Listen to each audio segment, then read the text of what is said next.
Shalom kekasih dalam Tuhan.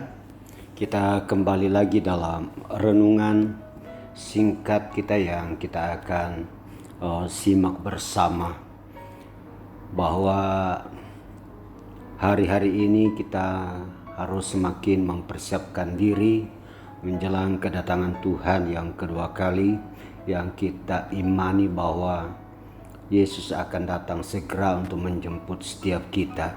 Oleh karena itu, renungan kita pada kesempatan ini saya kutip dari surat Paulus kepada jemaat di Tesalonika dalam pasal 5 dari ayat 1. Firman Tuhan berkata demikian, judul perikopnya berjaga-jaga. Tetapi tentang zaman dan masa, saudara-saudara, tidak perlu dituliskan kepadamu, karena kamu sendiri tahu benar-benar bahwa hari Tuhan datang seperti pencuri pada malam. Apabila mereka mengatakan semuanya damai dan aman, maka tiba-tiba mereka ditimpa oleh kebinasaan seperti seorang perempuan yang hamil ditimpa oleh sakit bersalin. Mereka pasti tidak akan luput. Ayat 6 berkata demikian, sebab itu baiklah jangan kita tidur seperti orang-orang lain, tetapi berjaga-jaga dan sadar. Nah, kekasih dalam Tuhan, kata berjaga-jaga di sini ini mengandung dua makna. Yang pertama yaitu kita sebagai umat Tuhan, kita ini sedang diperhadapkan dengan peperangan. Rasul Paulus berkata ke jemaat di Efesus dalam pasal 6, Efesus berkata bahwa kita ini sedang menghadapi peperangan dahsyat, yaitu peperangan rohani. Nah, karena itu saudaraku, kalau kita sadar bahwa kita berada di dalam peperangan rohani yang besar, maka saudaraku, selayaknya setiap kita untuk mempersiapkan diri. Karena itu dua ayat saya kutip dari surat Paulus ke jemaat pasal 6 di Efesus ini berkata demikian. Ayat 11. Dari ayat 10 berkata, akhirnya hendaklah kamu kuat di dalam Tuhan, di dalam kekuatan kuasanya. Ayat 11, kenakanlah seluruh perlengkapan senjata Allah, supaya kamu dapat bertahan melawan tipu muslihat iblis. Ayat 13, sebab itu ambillah seluruh perlengkapan senjata Allah, supaya kamu dapat mengadakan perlawanan pada hari yang jahat itu dan tetap berdiri sesudah kamu menyelesaikan segala sesuatu. Nah, saudaraku, kata berjaga-jaga di sini artinya kita harus memperlengkapi diri kita. Kita harus menjaga diri kita dengan segala perlengkapan. Ayat ini berkata, ambillah seluruh perlengkapan senjata Allah.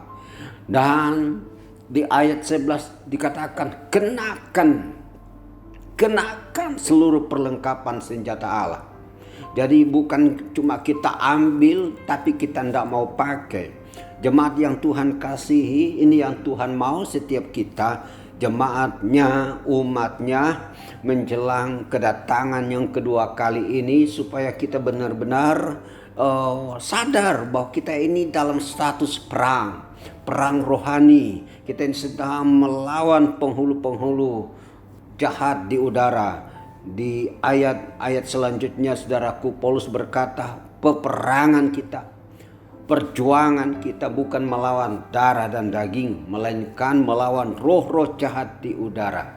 Nah, saudaraku, peperangan seperti ini, saudaraku, yang perlu kita sadari sebagai umat Tuhan, bahwa setiap saat, setiap menit, setiap jam kita ini sedang ada di dalam status perang. Kuasa jahat terus menyerang kita, terus menghajar setiap umat Tuhan dengan segala macam cara. Sedapat-dapatnya umat Tuhan direbut. Nah, namun saudaraku, Paulus berkata, ambillah seluruh perlengkapan senjata Allah dan kenakanlah semuanya itu. Nah, saudara, seluruh perlengkapan senjata Allah ini artinya bukan cuma satu dua jenis, tidak, tapi seluruh. Ada beberapa jenis perlengkapan senjata Allah. Salah satunya adalah firman Allah. Ya, firman Allah merupakan pedang yang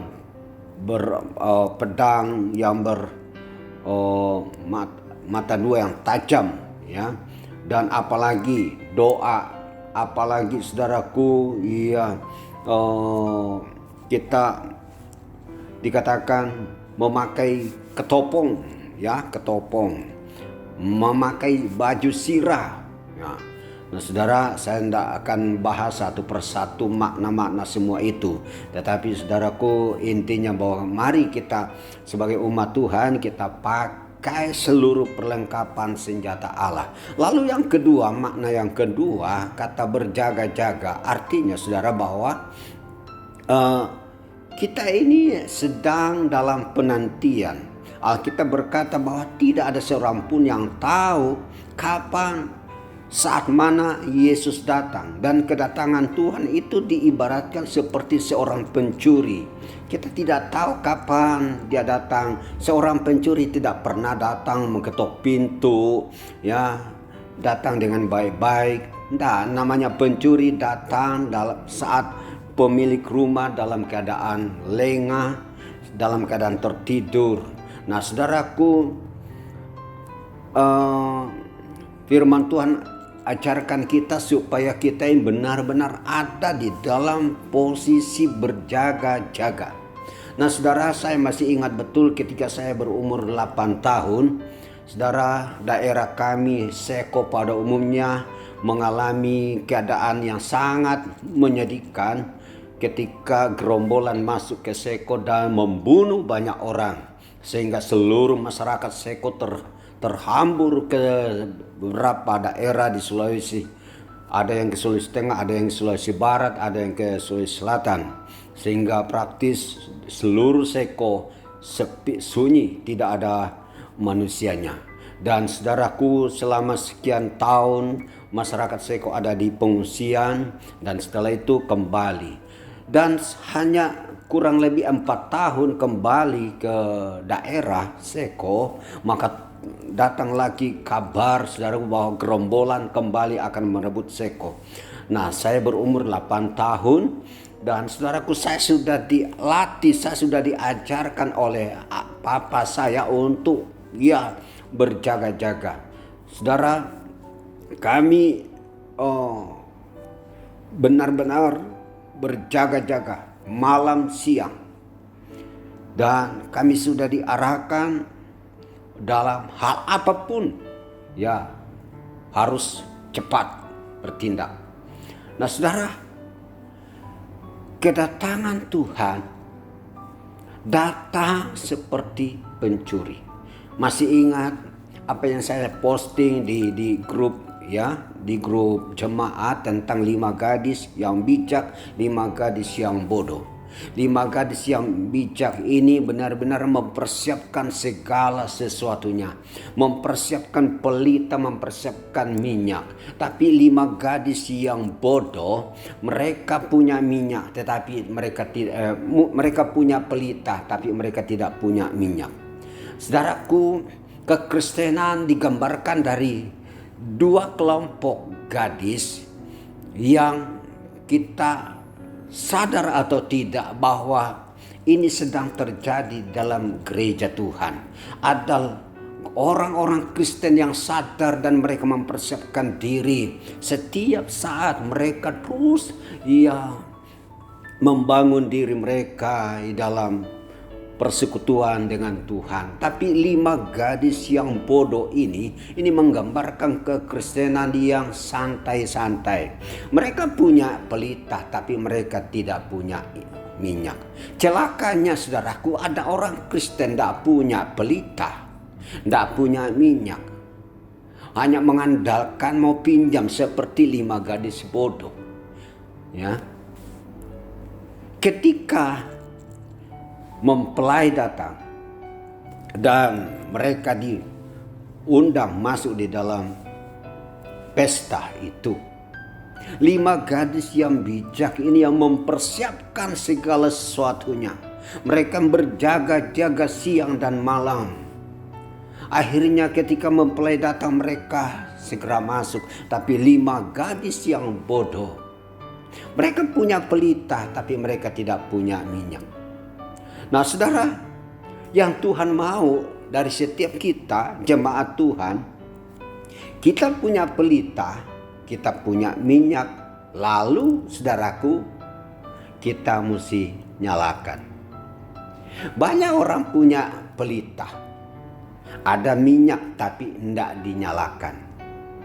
Nah Tuhan mau saudaraku, pelita ini benar-benar semua berfungsi.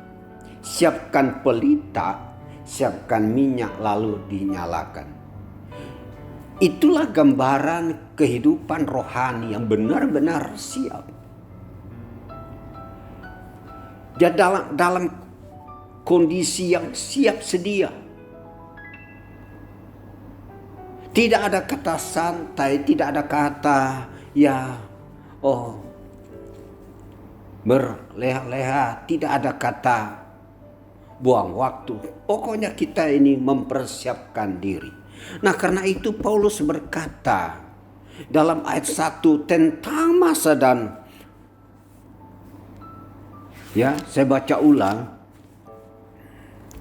Tetapi tentang zaman dan masa saudara-saudara tidak perlu dituliskan. Kenapa?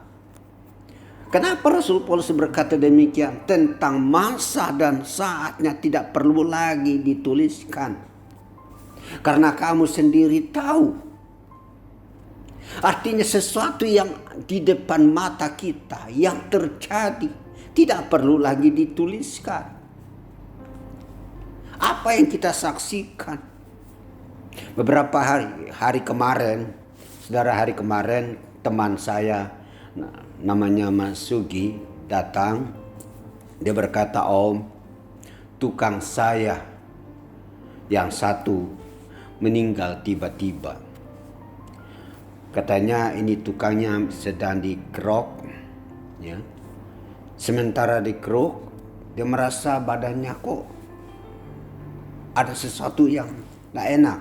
Selesai dikerok, bukannya baik, malah tambah lemas dan akhirnya membuskan napas. Saudara, tidak ada yang tahu. Bahkan yang terjadi yang belakangan kita boleh menyaksikan bagaimana banyak saudaraku yang meninggal secara tiba-tiba. Ini harusnya menjadi satu pelajaran. Bagi kita itu harus menjadi catatan khusus buat kita. Mari kita mempersiapkan diri. Mari kita perlengkapi diri kita dengan perlengkapan rohani. Pelita siapkan. Siapkan minyaknya. Itu berbicara kehidupan rohani kepada Tuhan. Rohmu yang terus menyala-nyala, berkobar-kobar untuk Tuhan. Saudara, saya mau akhiri renungan ini. Terkadang saya tersenyum aja kalau ada jemaat Tuhan, saudara kita berkata, aduh udah kangen nih ke gereja. Saudara, saya mau katakan begini, inti kekristenan kita bukan soal kita ada di gereja, kita beribadah di gereja. Tapi inti kekristenan saudaraku adalah setiap saat, entah kita di gereja atau bukan di gereja, kita beribadah raya atau tidak, tapi kekristenan kita harus terus menyala-nyala, berkobar-kobar.